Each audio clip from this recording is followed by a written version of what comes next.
Okay, good morning, afternoon, evening, whatever time of the day you guys are watching this. Um, I'm gonna go over this quick PowerPoint on body mechanics. That way we'll have enough time in lab to work on some things to get to know the body mechanics. So like I said, this presentation is going to be on body mechanics and proper body mechanics. So the question is, do we use body mechanics? Like, what is the purpose? So it's a counterintuitive question, but it's to protect our OT team. So we're protecting ourselves from any injuries. We're protecting clients. 9 times out of 10, if we have bad body mechanics and something happens, that something will not only happen to us, but our clients as well. And we're going to reduce the strain on injured tissue of the client as well. So as long as we have those good, proper body mechanics, we should be able to protect ourselves, protect our clients, and reduce any sort of strain or injury to the tissue of the client. So some principles of body mechanics. So the first thing is we want to keep the load close. So whatever we're lifting, we want to keep it as close to our body as possible. Whatever we're pushing, same thing. Remember that a longer lever equals more force, so that way we avoid reaching. And then we remember we got to have a wide base of support, as well as our feet kind of staggered, just to have more of that big base. We're going to use the strongest muscle to do the activity. We're going to build a bridge. If you guys aren't familiar with that, I will go over that in class, but it's essentially, say, for instance, you're at a desk.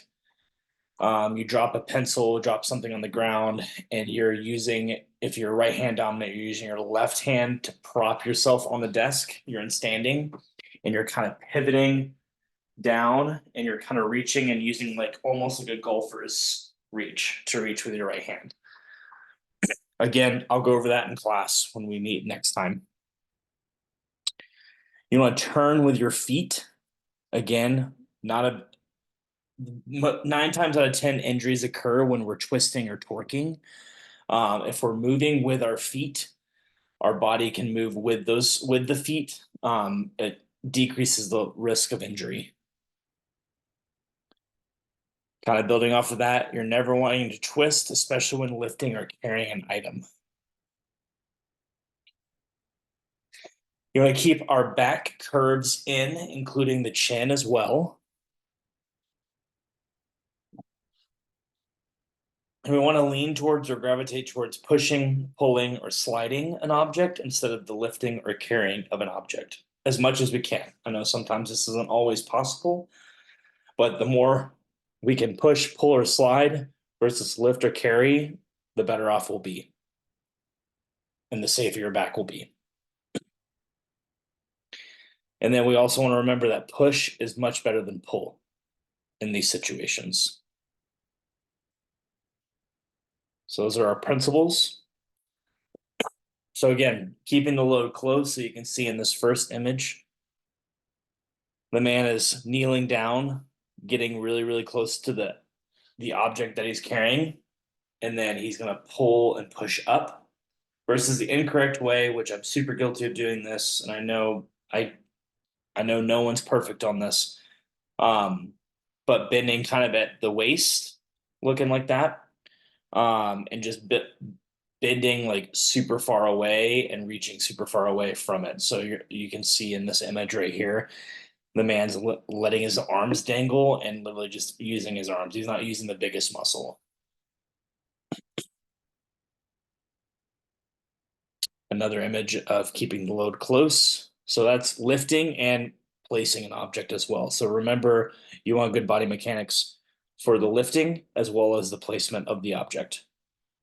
For a little story, we obviously learned this in school, but on my first fieldwork rotation, my level 2 was at a level 1 trauma hospital. And I was really bad about raising the beds when necessary. Like my CI got on me, and that was like the first thing she taught me was as soon as I get into a room, you're gonna make adjustments of the bed whenever necessary to make sure that you're not bending outside your zone and making sure you have proper body mechanics. Like I'll never forget her, like I would say probably up until like week 5 or 6 of like correcting my body mechanics and saying like she's like trying to save my back. So again, proper lifting, so that golfer's lift, which there's a picture image of that later on the slideshow presentation, but a golfer's lift, if you guys have ever watched golf, it's when the golfer like will lean on the putter and retrieve the ball out of the hole, so to speak. So that he'll use their non-dominant hand to lean on the golf club and then pivot while they're still standing and kind of kick that one leg up and grab the other one. Same thing, it's kind of similar concept to building a bridge. As mentioned earlier, like you're dropping a pencil, you're standing, you have a desk, a table, or something close by. You're gonna hold on to that desk or table beside you and really pivot and lean down while holding onto the table and using your dominant hand to get the object. Um, Again, wide stance is a typical lift, so you get close, wide base of support, and you're wanting to contract your TA and lift with your arms and standing with your legs.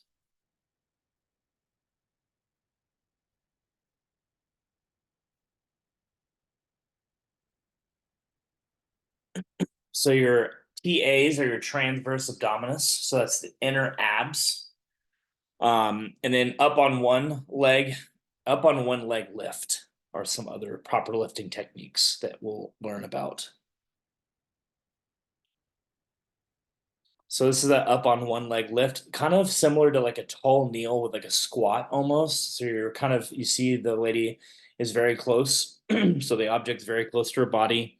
She's got one leg and then she's on the knee and then she's kind of in a squat position. And then she gets up to a taller kneel with her leg and then still maintaining that almost squat like positioning on her right leg. And then she kind of does more of that squat and then as she raises up. So then we have these guys. So in these images, I want you guys to kind of pause and kind of just see what's good body mechanics, what's bad body mechanics. Are there any good body mechanics in here? Are there any bad body mechanics? This is something, especially this image right here, something I was super guilty of in my level 2 in the hospital is I would constantly have the beds this low versus like getting it up higher. You would lessen the bend on your back and lessen the strain on your back. Another way of fixing this is kind of putting a knee in the bed with the patient. Like you have one knee on the bed and one leg off, just to help support the body mechanics, especially in some instances where the battery may not work. The bed may not go up and down as all willy-nilly as you want it to be. But that's a good way of like also making arrangements to make sure that you do have good body mechanics. Was also super guilty of this one, kind of leaning around. Again, same thing as I mentioned up here, kind of getting your body almost in the bed. So like having one knee in the bed, just to help support your body mechanics because we want longevity in everyone's careers. We don't want you guys to have a back injury so early on into your career that you can no longer treat as well as you would be able to. Another example is unloading the laundry. So like again, super guilty of this. Where you're kind of bending. I always do this and regret it afterwards because I get low back pain. But something as simple as doing that squat down right here, or even having a chair close by, even using a reacher, like you can see in this image. This is kind of where we as OTPs come into play is if someone has back precautions or someone has something going on where, or they just need overall teaching of good body mechanics, like these are suggestions that we can give as OTPs to support them. So whether it be simple adaptive equipment such as like a reacher, or just simply saying, hey, let's practice on this squat technique, or hey, let's get you like a chair or a bench that's close by, or even get you a top loading dryer. In some cases, that might be the fix.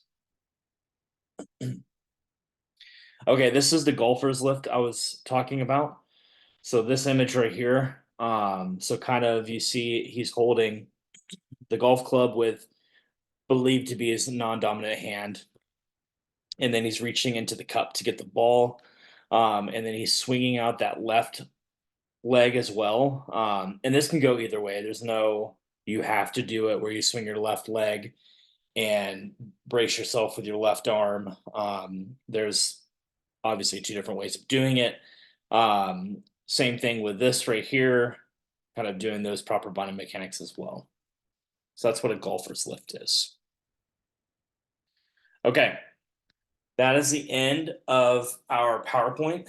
What we're gonna do is in the next class that we have, we'll split off into little groups and do the activity that's associated with PowerPoint.